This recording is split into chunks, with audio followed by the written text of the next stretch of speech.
Okay, this video is about troubleshooting the fan cooling system on a Yamaha R1 2010. Now, I'm not sure if it applies to every year.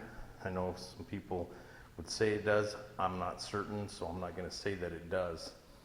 So I had this problem where my fans were glitching out, and I ended up getting the temperature light on because it got up to like 240, so I had to pull over, let it cool down, and rode it back home. In any case, I tried looking up some videos on YouTube, and I seen some YouTube videos that dealt with GXSRs, things like that, and Yamaha R6, but they didn't show the troubleshooting aspect of it, which I was really hoping to see.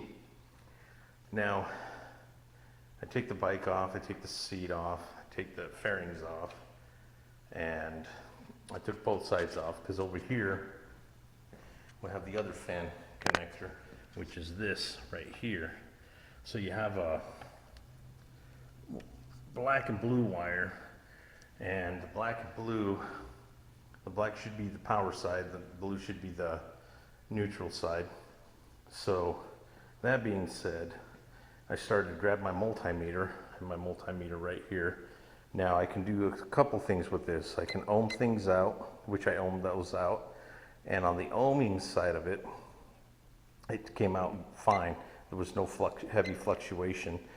I can test continuity also with this setting right here to see if there's a break in the wire or anything like that. So what I did is I went to the fuse, checked the fuse, and pulled it out. So this fuse here, right in that bare spot, that's right that I'm pointing at, it's 15 amp. So what I typically do is I touch my red to the negative on the battery, and I'll take the black to the positive, which is on the left side here. See if you can see that. Kind of difficult holding. So right here on this connector right there, and here, but in order to get any volt reading, you have to turn the key. So what I'll do is I'll turn the key. As you see right now, there's 0, and if we touch it across that negative neutral side, it's the same thing. It's gonna show nothing because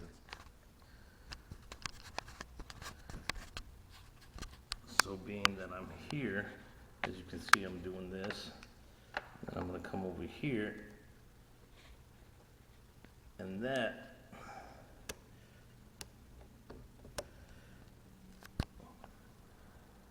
will show 13. So I know I'm good. If I turn the key off, it's 0. So it's on the left side that you're getting that power from. Okay, so I know that I'm getting power there.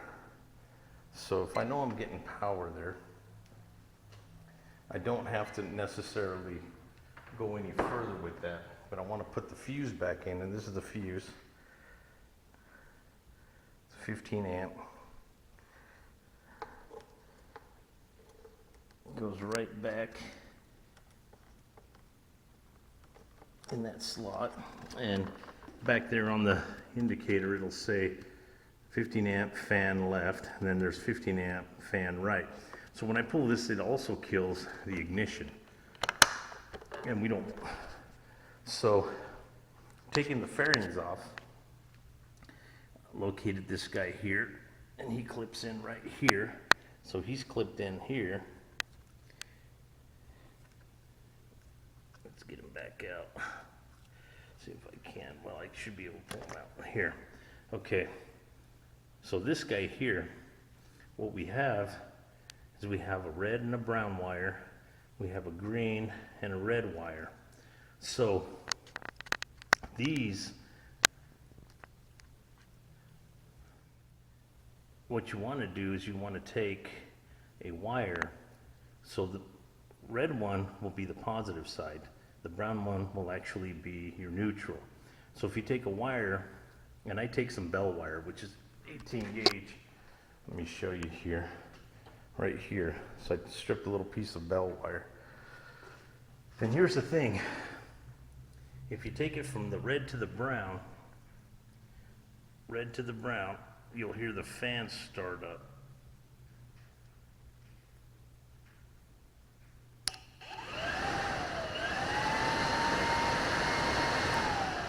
And if you take it from the red to the red, that is the ignition. So you'll hear that as well. Let me see if you'll hear that. You can hear that kick in. So I know my fans aren't shot because that tells me that they're fine. Anyway, like I was saying, I couldn't find anything on YouTube on the troubleshooting portion of this, but I had to run through and test everything, and I found it was this little guy. So it's a multi-purpose relay. So it does the fans. So these two here will do the fans, and these right here will do the ignition. So when I pull that 15 amp fuse out of the fuse box, it'll actually kill this ignition. So right now it'll start up, but if I pull it out, if I take that and pull it out, it'll kill that. It will not start.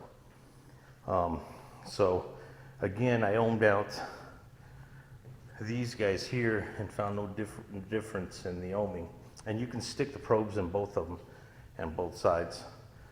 And fluctuation in ohms, if you're looking for ohm fluctuation, you're looking for something that's pretty significant. So if you get, I'm just throwing numbers out there, a 30 ohm on one side, 60 ohm on another side, then you know you have some problems there. Initially I was thinking, well, maybe my fans glitched out and burned out on me, but they didn't. As you can see, they started right up.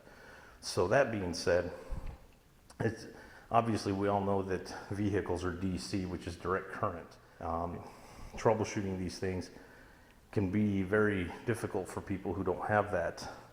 But since I do have that, I was capable of actually finding this relay and finding out where my negatives and my positives were. So that being said, I found out, well, it's not my fans, it's this little guy. So being that it's so close to the radiator, it's no wonder to me when I went to pull it out, it just cracked. So the shell cracked, and if you kind of look in there, you'll see where it just kind of got some discoloration where it overheated, and well, it just went out. So you'll notice with these types of relays, they all have normally open, normally closed, that kind of situation. So I believe these are normally open, and once you kick in the key, it's a switch. That's all that is. It's no different than your light switch. So it's sending a signal. It's like a loop. In any case, I'm hoping that helps you. And if you have a meter, again, I typically use the red to go to my negatives and my black to go to my positives. As commonly, obviously in 220 systems, you're going to have just straight power. So the red one I typically use on anything that has AC. I'll use that for going into the negative and the other into the positive. So when you're doing that, just be aware of your negative and your positive on your battery, because that's going to be your negative. So your negative, you always test your negative to your positive to see if you got any juice. Don't do that on this battery, obviously. And if you do, well, that's up to you. You do whatever you want. I don't typically do that. You can to test voltage on the battery, but coming from negative to any positive, you want to find that positive with your key on. And again, this guy comes directly to the power source. That's what tells me, hey, I have power running through the system even when my ignition is off. So this guy's off, but that will still run once I make a connect. It runs those fans immediately. So yeah, I hope that helps. Again, you know, you got to take off the fairings, obviously just these portions here. And then you locate this guy, which will be here. right next to the ECU and right next to the radiators. So I mean, it's getting hot. I'm surprised that the ECU probably gets super hot too. Kind of, I don't know, the way I do things, I try to keep anything electrical as far away from heat sources as I can. Electrical creates EMF, and EMF creates heat. So this guy here, it's right there by the rectifier, and all these cables are sheathed with heat tempered plastic sheathing, which should be rated for the application. That's very typical. So if anything's close to heat, it should be rated for the application, at least in my experience. Again, I hope that helps you troubleshoot if your fans are bad. Then that way you're not just replacing things by taking guesses, and you're spending your money on things that you should. And here's the little culprit that I got to buy, which is relatively cheap. I mean, if you go to your local motorsport store, I'm pretty sure they're going to charge you quite a bit. I think I was quoted like 50 some bucks for this guy, but I was thinking, well, I could find that cheaper, which I did on Motorsports, because I actually do like motorsports. And I believe it's motorsports.com, and they have that product. In any case, yeah. So hopefully that helps. And in your troubleshooting, again, this is my Yamaha R1 2010. I don't know if it applies to the other Yamahas. I'm sure if you locate that, you should be able to do the same thing, but I'm not saying that you can, because I don't want you to blow something up and then say, hey, the Grimace said that this was okay. No, that's not what I'm saying, but I'm thinking you can locate that. Again, you can locate that by making that connect right there. Again, jumper between these two and these two. So little 18 gauge wire goes right into that, and you should be good.